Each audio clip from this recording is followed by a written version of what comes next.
விரைவில் சந்திப்போம். எனக்கு 108வது சங்கீதத்தில் கொடுத்த 108 சட்டமன்ற தொகுதி உறுப்பினர்களும் சரி, மூகாம்பிகை கோயிலில் கொண்டு போய் கொடுத்த வாளின் அந்த பவரும் சரி, இரண்டுமே ஒன்று தான். ஆனால் இது மதம். நம்ம சீமானனுடைய பேச்சை கேட்டேன். என்ன சொன்னார்னா, இவங்கெல்லாம் தற்கூரி பயிலுப்பா, அங்கே மழை பெய்யுது, காவேரியிலேருந்து தண்ணி வருது, இவங்க பூராமே பார்த்தீங்கன்னா இவங்க என்ன சொல்கிறாங்கன்னாக்கா, விஜய் அவர்களுடைய அந்த நம்பிக்கை தான் மழை பெஞ்சிருச்சு. அப்படி பெஞ்சா தமிழ்நாட்டில் பெய்ய வேண்டியதானே, எதுக்கு கர்நாடகாவில் பெய்யணும் அப்படின்னு பேசியிருந்தாரு. உண்மையிலே யோசிக்க போனோம்னா, தமிழ்நாட்டில் பெஞ்சிருந்துச்சுன்னா ஏதோ ஒரு பகுதியில் பெஞ்சிருக்கா, அல்லது ஃபுல்லாகவே பெஞ்சாலும் அது விவசாயத்துக்கு சரியாக வந்திருக்குமா அப்படிங்கிறது தெரியாது. ஏன்னா அணை நிரம்பி அதோட பாதிப்புகள் வரும். ஆனால் இன்னைக்கு அங்கே பெஞ்சிருக்க மழை இன்னைக்கு நம்மளுக்கு தண்ணி தரமாட்டேன்னு பிடிவாதமாக இருந்த இடத்துல அவர்களாவே திறக்கிறதுக்கு ஒரு சூழ்நிலை வந்துச்சுல. இது ஒரு மூட நம்பிக்கைன்னு சொல்ல முடியாது, எல்லாருக்குமே உள்ள ஒரு நம்பிக்கைன்னு கூட சொல்லலாம். ஏன்னா இன்னைக்கு அங்கே திறந்து அது வரக்கூடிய வழிகள் எல்லா பகுதியிலையும் அந்த தண்ணி போய் சரியான முறையில் தேங்கி நின்று அந்த மணல் ஊற்று அந்த மண் பகுதியில் அந்த பிடிமானம், அந்த தண்ணியோட பிடிமானம் இறங்கி சரியான பாதையில் வரணும்ல. இது விஜய் என்ன தேர்தலில் வெற்றி பெற்றதுக்கப்புறம் கர்நாடகாவில் உள்ள மூகாம்பிகை கோயிலுக்கு போயிருந்தாங்க. விஜய் என்னை பொறுத்த வரைக்கும் ஒரு விஷயம் என்னன்னாக்க, இந்த மதம் இந்த இனம் அப்படின்னு ஒதுங்காம எல்லாம் நமக்கு ஒன்றுதான் அப்படின்னு இருக்கக்கூடிய நபர். ஏன்னா நான் வளர்ந்ததான் அப்படித்தான். அதனால தான் அவர் செய்யக்கூடிய அந்த செயலை நான் பார்க்குறேன். வேளாங்கண்ணி போனார், கர்நாடகாவில் மூகாம்பிகை கோயில் போனாங்க, திருச்சியில் முத்துமாரியம்மன் கோயில்னு நினைக்கிறேன், அங்கே போயிருந்தாங்க. சரி, இதெல்லாம் எப்படிப்பா ஒரு கணக்காக சொல்கிறா அப்படின்னு பார்த்தீங்கன்னா, பைபிள் அதெல்லாம் கொஞ்சம் கொஞ்சம் படிப்போம்ல. அதில் பார்த்தீங்கன்னா அந்த சங்கீதம் 108ல் ஒரு வசனம் வரும், விரோதிகளுக்கு எதிராக அந்த விரோதிகளுக்கு வந்து எப்படி மக்களை காப்பாற்றுறது அப்படின்னு. அந்த வசனம் படித்து பார்த்தீங்கன்னா தெரியும், இல்லைன்னா சைடில் கூட போடுறேன். அந்த வசனத்தின் நம்பர் 108. அதாவது நம்ம ரொம்ப கஷ்டமான நிலைமையில் இருக்கோம், இக்கட்டான நிலைமையில் இருக்கோம், இந்த நேரத்தில் யாராவது நம்மளை காப்பாற்றணும், இதை வச்சு ட்ரோல் பண்ணுறவங்க ட்ரோல் பண்ணட்டும். ஏன்னா என்னுடைய தனிப்பட்ட கருத்து தான், என்னுடைய தனிப்பட்ட கருத்து, என்னுடைய சிந்தனையில் நான் சொல்கிறேன். ஏன்னா நான் மூட நம்பிக்கையில் இருக்கிறவன் இல்லை, ஆனால் கடவுள்னு ஒன்று இருக்குது. ஆனால் எந்த கடவுள்னு எனக்கு தெரியாது. ஆமாம் தான், படைத்தவன் ஒருவன் இருக்கிறான். அதை நம்ம வந்து நம்மளுக்கு தேவையான நம்ம சூழ்நிலைமை நம்ம பிறந்த இதில் வந்து நம்ம பயன்படுத்திக்கிறோம், நம்ம சொல்லிக்கிறோம். அதில் சங்கீதம் 108 நல்லா கவனிச்சுங்க. அவசர காலத்தில் ஒரு காப்பாற்ற வேண்டிய சூழ்நிலைமையில் பயன்படுத்தக்கூடிய அந்த 108 நம்ம குறிப்பாக சொன்னோம்னா, இன்னைக்கு இருக்கக்கூடிய இந்த அவசர உறுதி, ஒரு உயிரை காப்பாற்றணும் அப்படின்னு கூட்டிக்கிட்டு போகக்கூடிய அந்த ஆம்புலன்ஸோட நம்பர் 108. தமிழ்நாட்டின் நிலைமை, தமிழ்நாட்டின் மக்கள் நிலைமை, 13 லட்சம் கோடி கடனை வாங்கி இக்கட்டான நிலைமையில் அடுத்த 5 ஆண்டுகள் வந்திருந்தா பல லட்சம் கோடிகள் கடனாகி மக்கள் தவிச்சிருப்பாங்க. லஞ்சனும் ஊழலும் இன்னும் அதிகமாயிருக்கும், வறுமை அதிகமாயிருக்கும், தற்கொலைகள் இதெல்லாம் எவ்வளவோ நடந்திருக்கும் அப்படிங்கிற கூட நம்மளால கணிக்க முடியுது. அப்படி நடக்கக்கூடாதுங்கிறதுக்காக இறைவன் அருளால் மக்களுடைய வாக்காலும் இந்த நேரத்தில் காப்பாற்றப்பட வேண்டும் அப்படின்னு. ஏன்னா சாதாரண விஷயம் கிடையாதுங்க. இன்னைக்கு ஒவ்வொரு தொகுதி வேட்பாளர்களும் ₹1 பணம் கொடுக்காம, அதிகபட்சம் மக்களுக்கு யாருன்னே தெரியாது, விஜயண்ணனுடைய முகம் மட்டும் தெரியும், அவரை மேல உள்ள நம்பிக்கை, அந்த நம்பிக்கையில் வாக்களிச்சாங்கிறது எல்லாருக்குமே தெரியும். அந்த 108 கணக்கு பண்ணையில் எனக்கு உண்மையிலே தோறுது, இந்த நேரத்தில் இந்த மக்களை காக்கக்கூடிய அந்த பொறுப்பு மிக்க முதல்வர் பதவி, அந்த பதவின்னு சொல்றதோட அந்த வேலை, அந்த அதிகாரம் சொன்னா கூட கொஞ்சம் ஆணவமா இருக்கும். அதிகாரங்கிறதோட அந்த பொறுப்பு, முதல்வருங்கிற பொறுப்பு விஜயண்ணன் கையில் இருந்தால் மட்டும்தான் சரியா இருக்கும் என்று இறைவன் நினைத்து விட்டான் போல் தெரிகிறது. அதுதான் நடந்திருக்கு.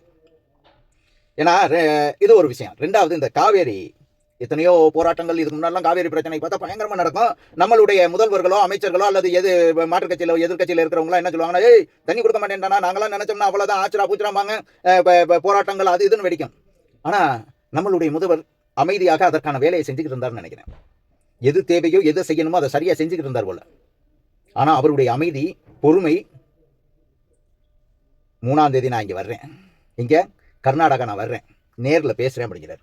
இதை நம்ம நெல்லை கண்ணன் ஐயாவுடைய வார்த்தையில் கூட கேட்டிருக்கேன். காமராஜ் ஐயா இருக்கையில் முல்லை பெரியாரில் நம்ம தண்ணி விடலன்னு, எப்போ இங்கே வா, ஏன் வரல, பேசுனியா, நம்ம பிடபிள்யூ பேசியிருக்காங்க, இவர் கலெக்டர் பேசிக்கிட்டு இருக்காங்க அப்படிங்கிற இத்தனை பேர் பேசி எப்போ வர்றது, நேரம் போன போட்டு அவர் சொன்னாரா, எப்போ நம்ம 2 பேர் மக்களுக்காக தானே வந்தோம், தண்ணியை திறந்து விட அப்படின்னு சொன்னார் அப்படிங்கிறத நெல்லை கண்ணன் ஐயாவுடைய வார்த்தையில் நான் கேட்டிருக்கேன். அதே மாதிரி நம்மளுடைய முதல்வர் ஒரு முடிவு எடுத்தார், எப்போ 3ஆம் தேதி நான் கர்நாடகா வரேன் அப்படின்னு. அங்கே உள்ளவங்க எல்லாம் கொந்தளிச்சாங்க, அது அடுத்து. ஆனால் இயற்கை பாருங்க, ஒரு மனிதனை நீ என்ன பாடுபடுத்தினாலும் அதுக்குள்ள இங்கே என்னென்னமோ எதுக்கு போகணும், என்னத்துக்கு போகணும். எங்கள் அப்பா கூட சொல்லுவார், ஏன்டா அது உனக்கு அவனுக்கு பிரச்சனை அப்படின்னாக்க, ஏன்டா நடுவில் ஒருத்தனை வச்சு சமரசம் பேசிக்கிட்டு இருக்க, எதுவாக இருந்தாலும் நல்லதை கெட்டதை போய் உட்காந்து பேசியப்ப இங்கே யாரு, என் ஊர் பிரச்சனை இது, என்னோட பிரச்சனை இது, உன்னோட பிரச்சனை இது அப்படின்னு பேசி முடிச்சுட்டு போறதை விட்டுட்டு இதை வச்சு அரசியல் பண்ணிக்கிட்டு இருக்காங்க. அதாவது இப்போ நான் சொல்கிறேன், இதை வச்சு 3வது ஆள் குளிர் காஞ்சிருவாங்க அப்படிங்கிற ஒரு முடிவுக்கு விஜய் என்ன வந்துட்டார்.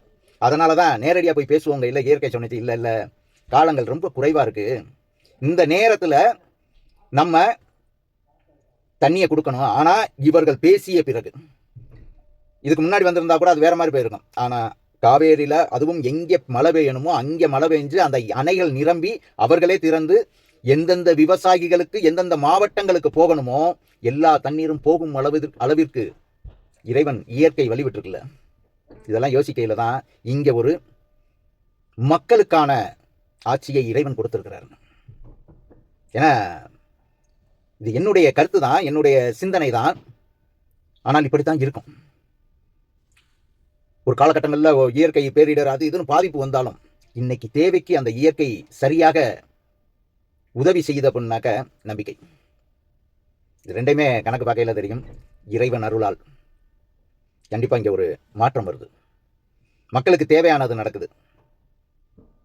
இதுதான் மக்களின் எதிர்பார்ப்பாக இருந்துச்சு. ஏன்னா ஒவ்வொரு மனுஷனும் நான் முதற்கொண்டு ஒரு மாற்றம் வராதா, ஒரு தீர்வு வராதா, ஒரு பிரச்சனை முடியாதா, தொட்ட 90க்கும் பிரச்சனையா இருக்கேன். எப்ப இன்னைக்கு போராட்டம் நடக்கல, பிரச்சனை நடக்குதா, இதெல்லாம் கிட்டத்தட்ட 60 ஆண்டுகளாக வந்தது தானே.